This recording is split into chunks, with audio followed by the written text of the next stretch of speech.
Hey guys, what's going on? This is Xenox Gamer here, and today what I'm going to be talking about in this video, it is Path of Exile, but what I wanted to dive into with this one is the currency for the game. The reason why I wanted to split this into a separate video is because there's a lot to talk about, so we'll jump into this right now. So, in Path of Exile there is no gold, so that's something that's very interesting as well, but your currency is, for the most part, orbs.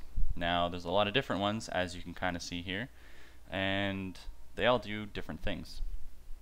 So for example, you have a Orb of Transmutation. Now what this does is upgrades a normal item to a magic item. All that means is it turns a white into a blue item, if you've ever seen something like that. So we will buy a white item. This is an engraved sword, just a pile of crap, but we'll show you what some of this stuff does. So it upgrades a normal to a magic item, so it's going to give it the magical properties there. So we'll use one of these. You just right click, left click on the item, and it turns it into a magic item. Now this added 5 to 11 fire damage and 14% reduced enemy stun threshold. So this is very good because there are other orbs that you can use to get it from a magic to a rare item, and the cool thing about this is you can actually use what's called an orb of alteration. So we'll just move this over here. So what this does is it reforges a magic item with a new random property.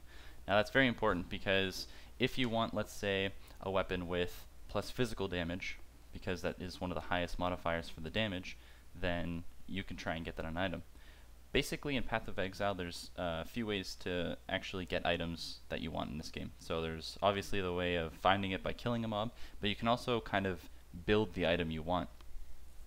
So in this case, we'll use an Orb of Alteration on this, which gave me 19 Chaos Resist and adds 9 to 15 physical damage. So instantaneously this became significantly better.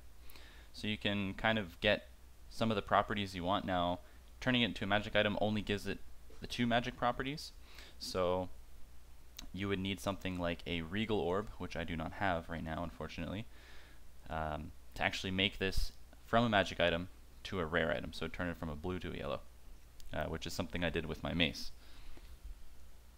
So that's an interesting part of it because you can actually build items that you want with at least some of the stats. So for example, where is it here? This ring, I actually rolled it with the 4 to 42 lightning damage and the 6% increased attack speed, and that for me, for my other character, was actually really good, along with the 12 to all elemental resistances.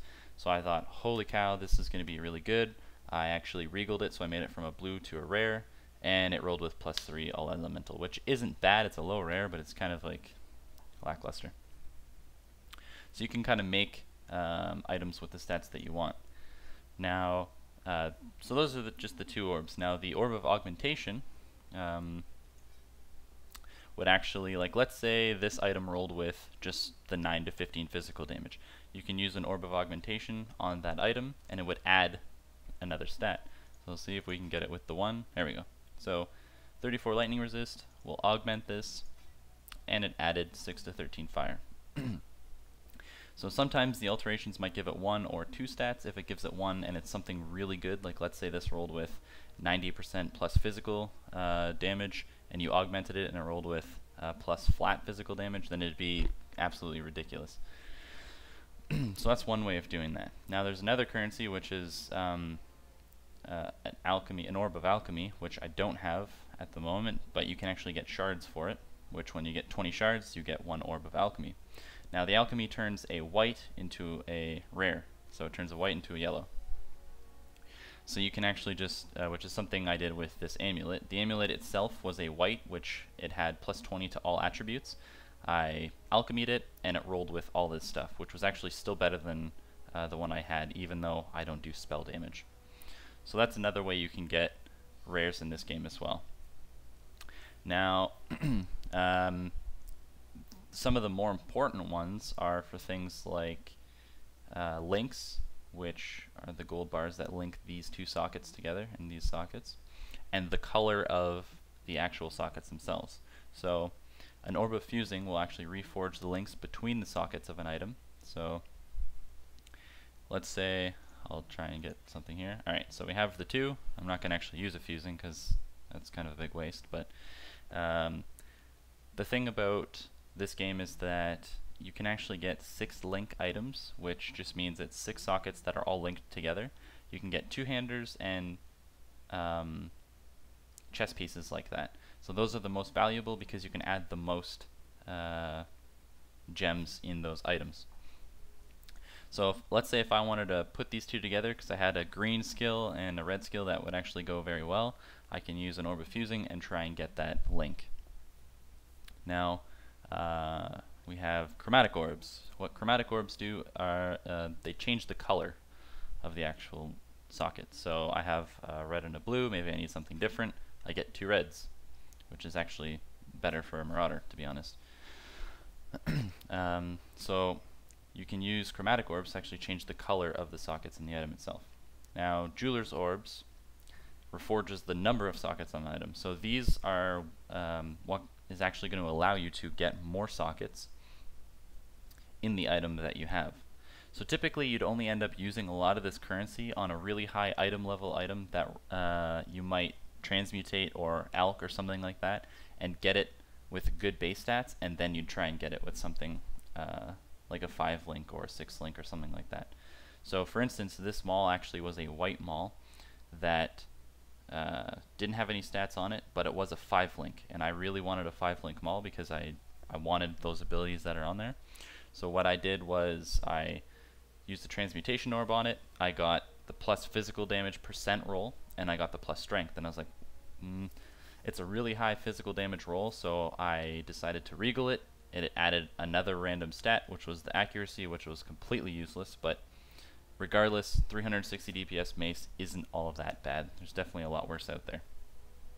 So I tried to build my own item, which actually worked out for the most part for me. I didn't actually pay too much for that. So that's what the Jeweler Orbs do. They add sockets to an item. Now you have something like Chaos Orbs, which are some of the higher tier currency, and it reforges an item with new random properties. Now this is, it reforges a rare item. So if I wanted to, let's say for example, re-roll all the stats on this mace, I would actually have to use a Chaos Orb to do that.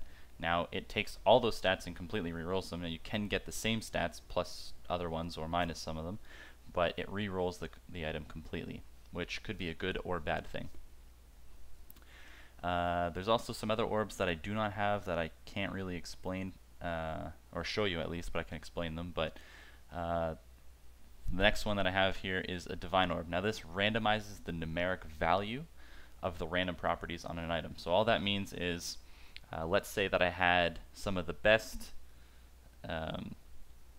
qualities of this item. So if I had a really low physical damage % roll, a really low flat physical damage, really low strength, something like that.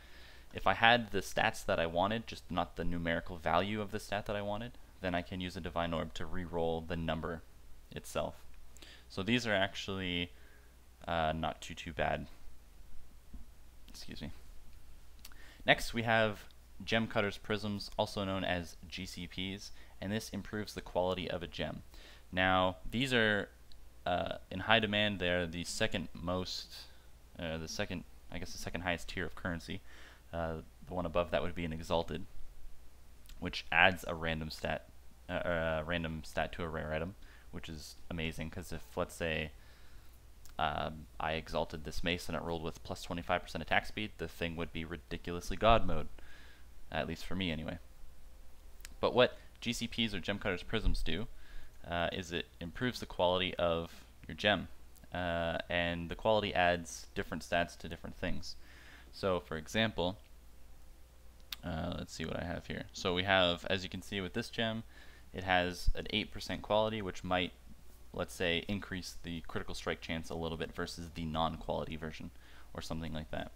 So for instance, let's see. Alright, so I have 2 here. So I have a level 1 non-quality chain. Now what this does is it chains your projectile twice, but it does 50% less damage. So when it hits a mob, it hits other mobs and it chains in those, and it does that 2 times. Next we have Chain, but this has 13% quality. So the big difference here is, even though they're both level 1 gems, because your gems can level up to 20 as well. The quality on this one, for each point of quality, gives it a % of increased projectile speed. So the quality does different things for different gems, and depending on the gem and the quality, some are worth more than others. But you can actually use a gem cutter's prism on this to increase the quality by 1. So if I wanted to use a GCP on this to get it to 14, I could do that if I want to.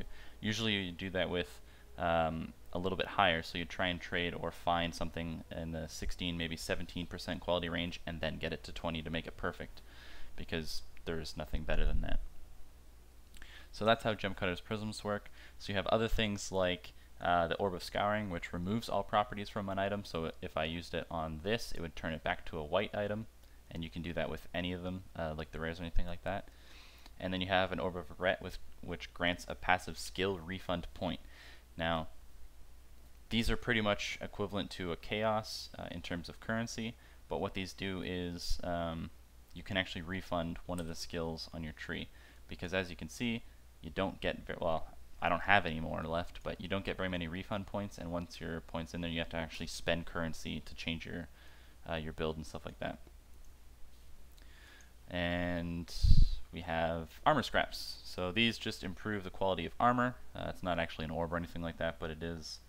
You can still trade for these if you want to, which, as you can see on this, the quality on the very top there, the quality is 20%, which on this item would have added more armor and energy shield. And then you have the improves quality of a weapon, which I did to this, which just increased the damage of the weapon. Then you have glass blower's bauble, and that just improves the quality of a flask. So some of mine are actually quality, but I haven't really done anything with my flask yet. So that's pretty much currency for Path of Exile. That's kind of how the orbs work. When I started playing the game, I had no clue what the hell any of these did, and I actually ended up finding the most expensive orb in the game like really early on, and I'm glad I didn't actually use it, because finding out later on, it was worth a lot. So hopefully this helps you guys if any of you are curious about how some of these orbs and how some of the actual currency in the game works and how it affects your items and stuff like that. And yeah, thank you guys for watching. If you want to comment down below, that'd be great, and if you want to like it. If you dislike it, please let me know why. That'd be fantastic. If not, you can dislike it for whatever reason. I don't really care all that much. It's up to you. But anyway, guys, thank you very much for watching. I appreciate it, and I'll see you guys next time.